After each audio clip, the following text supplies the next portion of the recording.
আসলে যারা বলে না যে তুই তো এক বাপের এক ছেলে, তোর চিন্তা কিসের, বাপ মায়ের একমাত্র সন্তান, তাদের উদ্দেশ্য আর কি মনে করে কথা। একটাবার যদি আমার জায়গায় দাঁড়িয়ে দেখতেন না, সব কিছু অন্ধকার লাগবে। কারণ আমার লাইফে অনেক অনেক দায়িত্ব। কারণ একটা মানুষ যখন একা থাকে, মানুষজন যে সম্পত্তির দিকটা দেখে, টাকার দিকটা দেখে, সব আর ওই এত টাকা, এত এরকম। হ্যাঁ, ঠিক আছে, অনেক মানে এক বাপের এক ছেলে আছে, তারা দায়িত্ব নিতে ভালোবাসে না। বাপের আছে, বাপের যেগুলো আছে ওগুলা দিয়ে কইরা কেটা খাওয়া যাবে। কিন্তু প্রকৃতপক্ষে একটা পুরুষ মানুষ, একটা ছেলে মানুষ যখন দায়িত্বশীল বোধ তার ভিতরে তৈরি হয়, নিজের মধ্যে যখন দায়িত্বটা আসে না, তখন চোখে মুখে সারা চারিপাশে সব দিক দিয়ে খালি অন্ধকার ছাড়া, অন্ধকার ছাড়া কিচ্ছু দেখতে পায় না। কারণ কথাগুলা বলার উদ্দেশ্য আছে। আমি যেরকম একা, আমাকে অনেকে অনেক কথা বলে, আমাকে বলে আমার ফ্রেন্ড সার্কেল থেকে শুরু করে আত্মীয় স্বজন, তারপরে মানে সবাই বলে যে ওর মতো কপাল, ওর মতো যদি সুখী হইতে পারতাম তাইলে না কতই ভালো হইতো, ওর এই জীবন। ওরা দেখলে মাঝে মাঝে আমার হিংসা হয়। তো যারা এইসব কথা বলে তাদের আর কি বলি, মানে তারা তো আমার সিচুয়েশনে থাকে না, তারা তো আমার সিচুয়েশন কখনোই বুঝবে না। যদি আমার সিচুয়েশনে থাকতো, আমার পরিস্থিতিতে থাকতো, তাহলে তারা হয়তো বা আমার মানে ভিতরের যে মানে কষ্টটা তারা বুঝতে পারতো। আমার এমন পরিস্থিতি হয়েছে যে আমি রাতে ঠিকঠাক মতো ঘুমাইতে পারি না, মানে টেনশনে, মানে কী করবো না করব। আর দেশের যে পরিস্থিতি বাংলাদেশের, তো মানুষজন জানে বাংলাদেশে মানে কতটা কঠিন এখানে, মানে একটা ভালো কোনো কিছু করা। মানুষের চাকরির মধ্যে সব কিছু খুঁজে পায়, কিন্তু যার সাপোর্ট নাই, যেরকম আমার আমার কোনো সাপোর্ট নাই। আমি মানে এই পর্যন্ত যতটুকু চেষ্টা করছি, সফল হয় নাই, আমি বললাম না যে সফল হয়েছি। তো মানে কখনো একটা ভালো রেজাল্ট পাই নাই। মানে আমার লগে মানে কোনো না কোনো না ভাবে মানে একটা দিক দিয়ে আমি মার খেয়ে গেছি। তার জন্য আমার কোনো আফসোস নাই। আমি সবসময় আলহামদুলিল্লাহ আল্লাহর কাছে হাজার হাজার শুকরিয়া আদায় করি।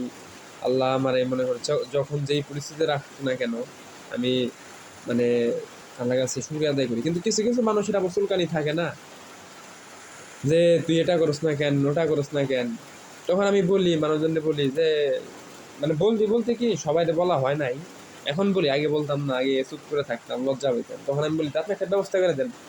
আপনার যেহেতু আমার আলজিরা থাকা নিয়ে মাথা ব্যথা, আপনার যেহেতু আমার আলজিরা থাকা নিয়ে প্রবলেম, ব্যবস্থা করে দেন না। আমিও তো চাই, আমার তো মনে করেন ভালো লাগে না, আমার একটু ঘুমান, আমার টেনশন হয়। তো আপনি যখন বলেন যেহেতু, আপনার মাধ্যমে আমার একটা চাকরির ব্যবস্থা করে দেন বা একটা কিছুর ব্যবস্থা করে দেন, আমি একটু থাকি, আমি একটু চলি, আমার আমার একটু ভালো লাগুক, আমিও নিজে একটা দায়িত্ব নেই, আমার দায়িত্ববোধ আমার আমার মধ্যে একটু জন্ম হই। মানে যখন একটা সময় যখন মানে নিজের দায়িত্ব নিয়ে পরিবারে চালাতে পারবো, তখন আমার সাথে হ্যাপি আর কেউ হইব না। আমার সাথে বলতে কি, আমার মধ্যে যারা আছে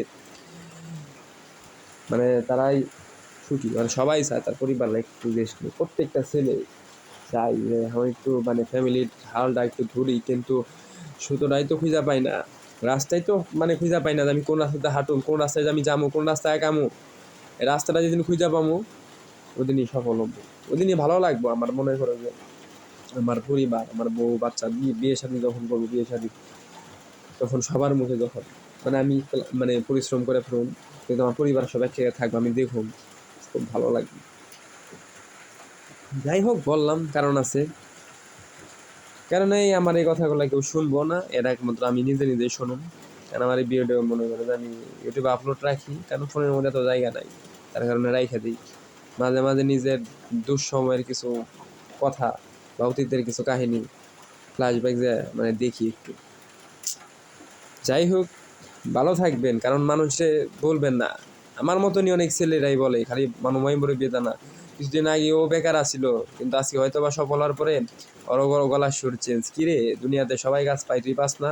কিরে, তুই তো রাজকপাল, তুই মানে এমনি আগের পরিস্থিতিতেই রইছ। তো এটা মনে রাখা উচিত, তুই কিছুদিন আগেও কিন্তু তুই ওর জায়গায় আসিলি। তোরও বোঝা উচিত যে ওর কষ্টটা কিরকম, কিন্তু সেটা বোঝে না, মানুষ বোঝে না। একটা বেকারের কষ্ট কেউ বোঝে না, কারণ একটা বেকারত্ব একটা মনে মনে একটা অপবাদ হয়ে গেছে, কারণ একটা মানে যে একটা প্রতিবন্ধী, এরকম যার হাত পা চোখ নাই তারা যেরকম একটা প্রতিবন্ধী, বেকারত্ব একটা প্রতিবন্ধী তার মতনই। ওদেরও কোনো ভ্যালু থাকে না, ওদেরও কোনো দাম থাকে না।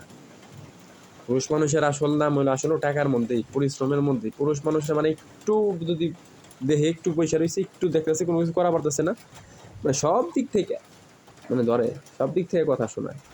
এটাই হলো মনে করো যে আমাদের সমাজের নীতি, আমাদের মানুষদের নীতি। আমরা একটা মানুষটা নিয়ে এরকম যে কেউ কাউকে আসলে বুঝতে চায় না, সবাই সবাই নিয়ে মানে যখন যার মনে করো যে দেখি সময়টা খারাপ, ওর নিয়ে টানাটানি করি, ওর নিয়ে মজা করি।